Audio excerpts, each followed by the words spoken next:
Hadis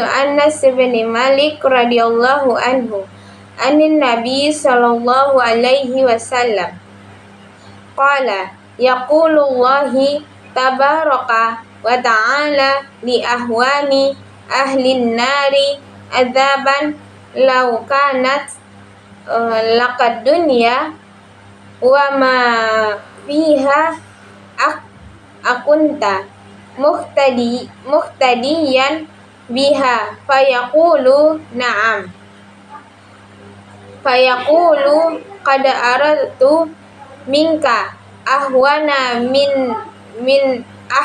min hadza wa anta fi sulbi adama an la tusyrika uhsibuhu qala wala udkhilakan nara fa abaita illa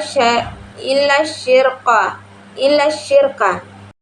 Baiklah, saya akan menjelaskan hadis keempat, yaitu hadis yang berasal dari Anas bin Malik radhiyallahu anhu anin Nabi sallallahu alaihi wasallam, dari Nabi sallallahu alaihi wasallam, qala, berkata, wa yaqulullahi tabaraka wa ta'ala, berkata Allah yang maha memberkati dan maha tinggi, li ahwani ahlin nar, paling ringan penghuni neraka, azaban law kanat laka dunya, azab jikalau ada bagi engkau dunia, wa ma fiha akunta muqtadiyan, bagi engkau dan apa padanya, apakah ada engkau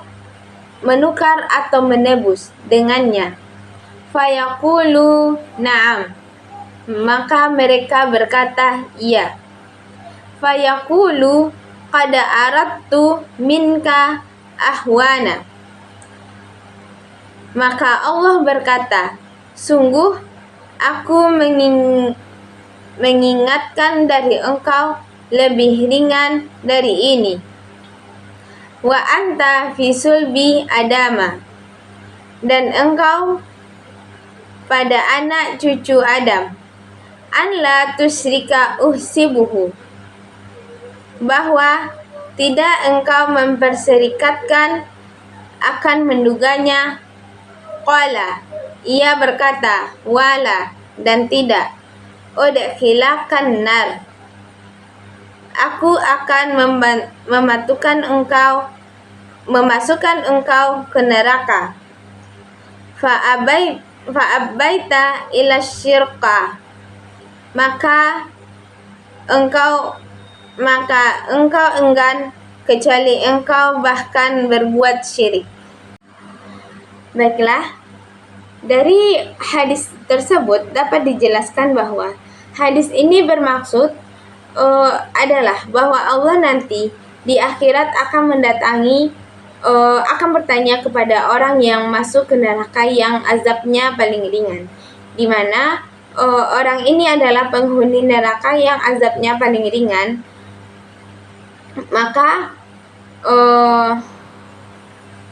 orang yang paling ringan azabnya di neraka adalah paling baik di nasibnya. Maka Allah berkata kepada orang yang paling ringan di antara ahli neraka itu azabnya. Jadi mereka ialah penghuni neraka yang paling ringan azabnya. Kemudian apa yang Allah katakan kepada mereka, jikalau adalah untukmu dan apa yang ada padanya, Allah mengandalkan kamu sekarang diazab dengan azab yang paling ringan, seandainya kamu yang mempunyai dunia, mempunyai bumi, dan segala yang ada di dalamnya.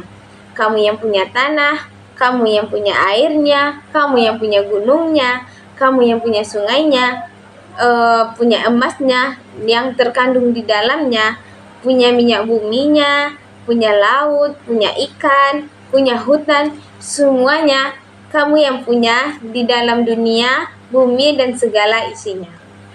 Kemudian, apakah engkau mau menembus azabku yang paling ringan ini dengan dunia dan segala isinya? Apakah engkau mau ganti engkau berikan kepadaku dunia dan segala isinya?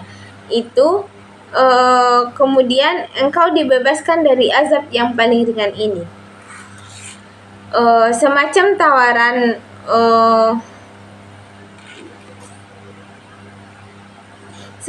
tawaran yang mungkin seorang manusia memiliki itu semua. Apalagi ketika itu dia sudah masuk ke dalam neraka yang tidak mungkin lagi kembali ke dunia. Tapi percakapan ini Allah gambarkan kepada kita untuk mengajari kita bahwa azab neraka itu tidaklah ringan, tidaklah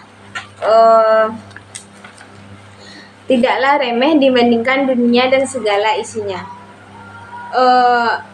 Apa yang dijawab oleh orang yang masuk neraka yang azabnya paling ringan tersebut? Ketika ditawari oleh Allah dengan tawaran pengandaian ini, maka ia berkata, "Mau, andai aku punya dunia, segala isinya, dia sendiri yang memiliki bumi ini, dia mau merelakan bumi ini dikembalikan kepada Allah, agar dia bisa dibebaskan dari azab yang paling ringan."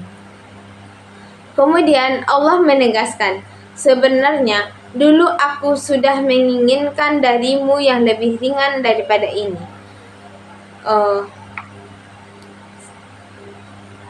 Saat dulu aku tidak pernah menuntut engkau menyerahkan bumi dan segala isinya. Ada dulu tuntutanku yang lebih ringan daripada ini, yang ketika itu engkau baru dalam akal berakal menjadi anak cucu Adam. Jadi sebelum engkau diciptakan, sebelum rohmu ditiupkan ke dalam bakal bayi, kamu mau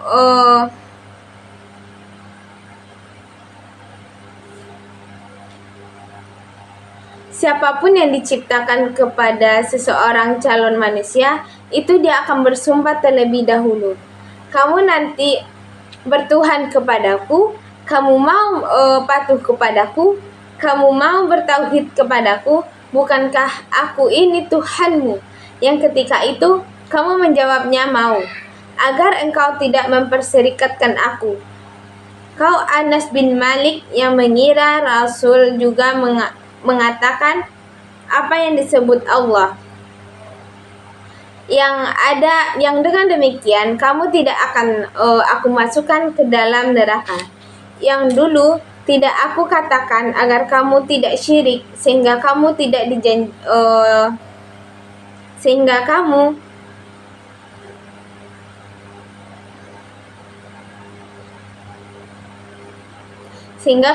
berbuat syirik.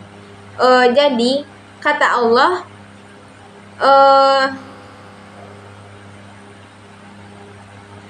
saya akan menuntutmu yang lebih ringan daripada dunia dan akhirat dan segala isinya, sebab kamu tidak akan punya daripada dunia dan akhirat dan segala isinya, sebab kamu tidak punya apa yang ada tidak punya itu, di mana ketika kita sebelum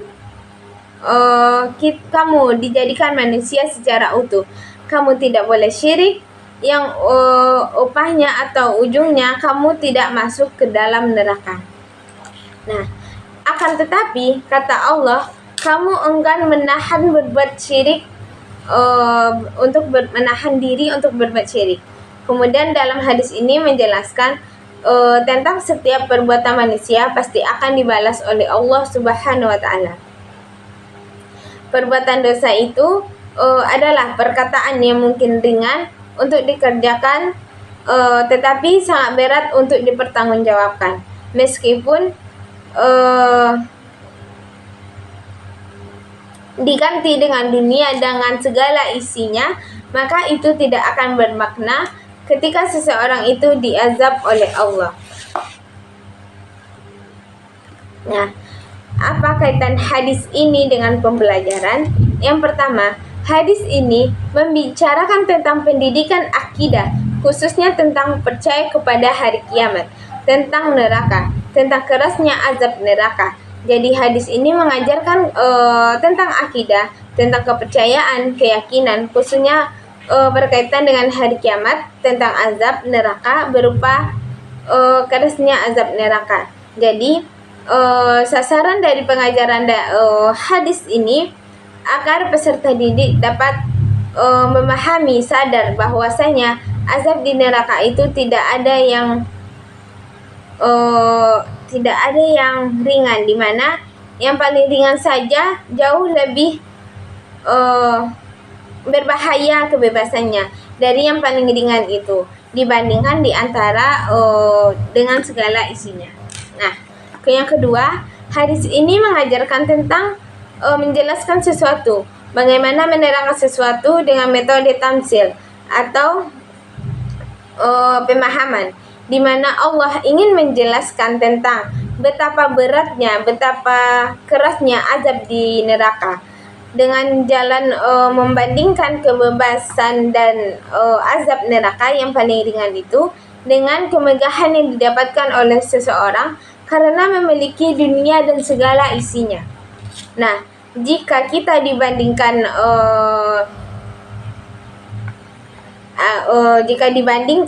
akhirnya bumi dan segala isinya itu, jika dibandingkan seseorang tidak diazab di neraka, walau dengan azab yang paling ringan sekalipun, orang akan memilih tidak akan di neraka. Biarlah tidak mempunyai dunia dan segala isinya, asalkan mereka terhindar dari azab neraka. Jadi salah satu bentuk cara menjelaskan sesuatu yang paling hebat itu yang menggunakan tamsil atau perumpamaan.